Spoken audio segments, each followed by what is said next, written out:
పొనక జనార్దన్ రెడ్డి గారు, చెప్పండి. ఎందుకు ఈ ఈ 9 మంది కూర్చున్నా సరే ఇలా ఛార్జ్ షీట్ కాపీ చేతిలో పట్టుకుని ఇదిగోండి ఈ పేజీలో ఇలా చెప్పింది సిబిఐ, ఈ పేజీలో ఇలా ఉంది, ఇక్కడ కల్తీ జరిగింది, ఇక్కడ జంతువుల కొవ్వు కలిసింది, పంది కొవ్వు కలిసింది, గొడ్డు కొవ్వు కలిసింది, ఫిష్ ఆయిల్ కలిసింది అని ఎందుకు చెప్పలేకపోయారు?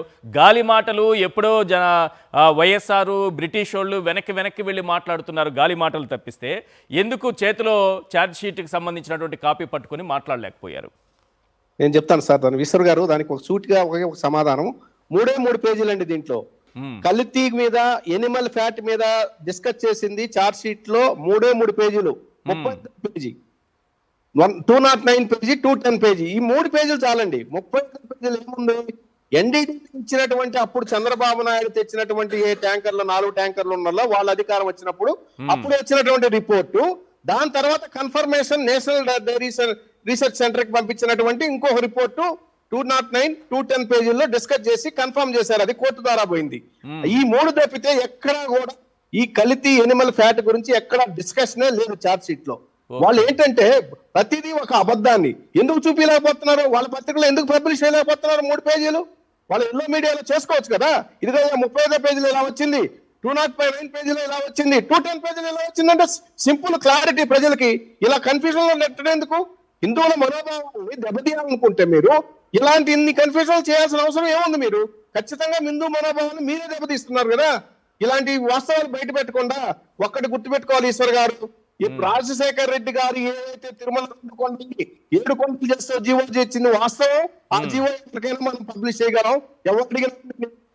ఇంకోటి జియోగ్రాఫికల్ ఐడెంటిఫికేషన్ ఏ లడ్డుకి తీసుకొచ్చింది కూడా డాక్టర్ వైఎస్ రాజశేఖర రెడ్డి గారు ముఖ్యమంత్రిగా ఉన్నప్పుడే.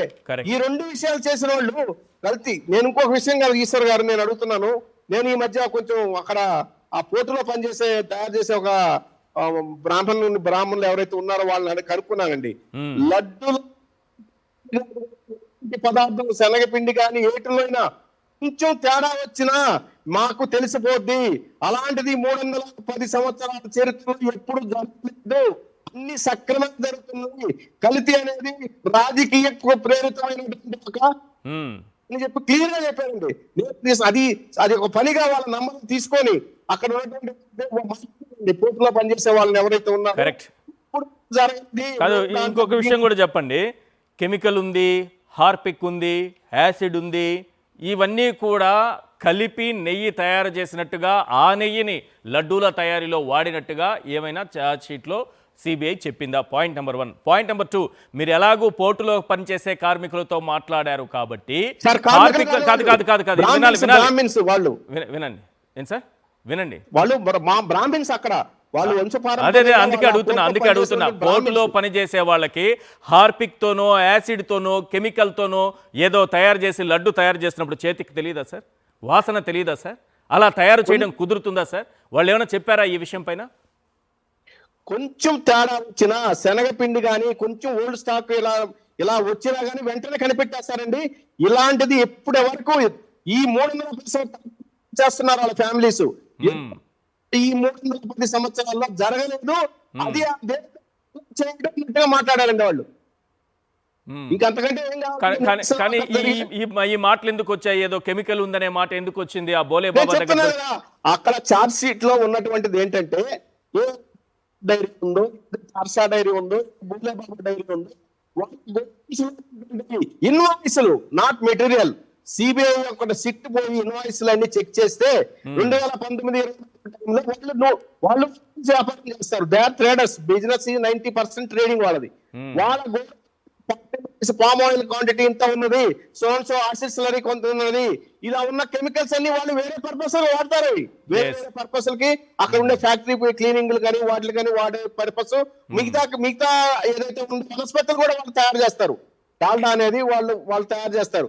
వాటిల్లో వాడే ఇన్వాయిస్లు మాత్రమే సో ఇన్వాయిస్ లో 2019-24 మధ్య ఇంత క్వాంటిటీ చేసింది. కానీ సిబిఐ చార్జ్ షీట్ లో ఎక్కడ 19 లడ్డు ఆడియో డ్రాప్ అవుతుంది, ఒకసారి చూసుకోండి. కన్క్లూడ్ చేయండి. అది క్లియర్గా మీరు ఇందా ఛార్జ్ షీట్ అడిగారు కదా, ఆ ఛార్జ్ షీట్లో చంద్రబాబు నాయుడు గారికి అనుకూలంగా ఉంటే మళ్ళీ కొత్తగా ఎంతమంది కూర్చొని ప్రెస్ మీట్ ఎందుకు పెడతాడు? ఆల్రెడీ ఇంకొక 100 యూట్యూబ్ ఛానల్ కొనేసి వాటిని కూడా ఎగదోసేవాడు కదా. ఇంకో 100 యూట్యూబ్ ఛానల్ రంగంలో దింపి మళ్ళీ ఇంకా ఎగదేసేవాడు కదా. అదేదో ఉంటే సార్ ఆయన ఆ రోజు చెప్పాను కదా, ఎట్లా ఈవీఎంలను అడ్డం పెట్టా 40% వచ్చింది, ఏం చేయాలి జగన్మోహన్ రెడ్డి గారికి, ఇంకా ఓటింగ్ తగ్గించాలి, అందుకని పెద్ద కుట్రకి తెరలేపాడు. ఏదో పోస్ట్ చూసా నేను, కల్తీ జరిగింది లడ్డూలో కాదు ఈవీఎంలోని ఎవరో పెట్టారు పోస్ట్. ఈవీఎంలు జరిగింది కాదు సార్, ఒకటైతే ఫైనల్. ఇప్పుడు ఈ చోట కర్మ ఈ చోటే, ఈనాటి కర్మ మరునాడు అనుభవించక తప్పదని ఇప్పుడు అనుభవిస్తున్నారు. మరునాడు దాకా కూడా అవసరంలా కనపడుతుంది కదా. ఆ ప్రెస్ మీట్ లో మొహాలు చూస్తే ఎంతకంటే అనుభవించేది ఏముంది? ఒక్కడ మొహంలో కూడా ఆనందం లేదు, అదే ప్రేతకల్లాగా. అదే కాదు మొహం చూస్తే, అరే ఎందుకు అధికారంలోకి వచ్చిన వాళ్ళ దగ్గర కళ ఉండాలి కదా. అధికారంలోకి వచ్చే కళ్ళేది చూడండి. ఎందుకు ఈ రోజు అందరూ అలానే ఉన్నారు? అందరూ ఉంటారు, ఏం చేస్తారు? లోకేష్ గారు యాక్టివ్ గా లేరు, పవన్ కళ్యాణ్ సార్ దేవుడు అంటే రాత్రిపూట భయపడతాడు కదా. పవన్ కళ్యాణ్ గారు చెవులో కొరికినట్టు చెప్పారు చంద్రబాబు నాయుడు గారికి, డబ్బు కోసమే ఇదంతా చేశారని చెప్పండి అని అంటున్నారు. అది బాగా వినిపిస్తుంది మనకి. కాదు డబ్బు కోసం కాదు, పాపం ఒడిగట్టడానికి చేశారు, వీళ్ళు డబ్బులు ఆదా చేసుకోవడానికి కదని మళ్ళీ చంద్రబాబు నాయుడు గారు పెళ్లిళ్ళ గురించి కూడా ఏది చెప్పారు. ఎందుకు చెప్పారు అసలు? మరి ఎందుకు చెప్పారంటే చంద్రబాబు నాయుడు నాకే తెలుసు. ఈ టైంలో పెళ్లిళ్ళ గురించి, విడాకుల గురించి ఇవన్నీ ఎందుకు చెప్పారు? మన సంప్రదాయాల గురించి ఎవరిని పెట్టుకొని ఏం మాట్లాడుతున్నారు ఏంటో. రైట్ మీరు కన్క్లూడ్ చేయండి ప్లీజ్. సార్ ఒకసారి తిరుపతి లడ్డులో అడల్ట్రేషన్ జరిగిందని చెప్పాను, మీరు కరెక్ట్ చేసుకోండి.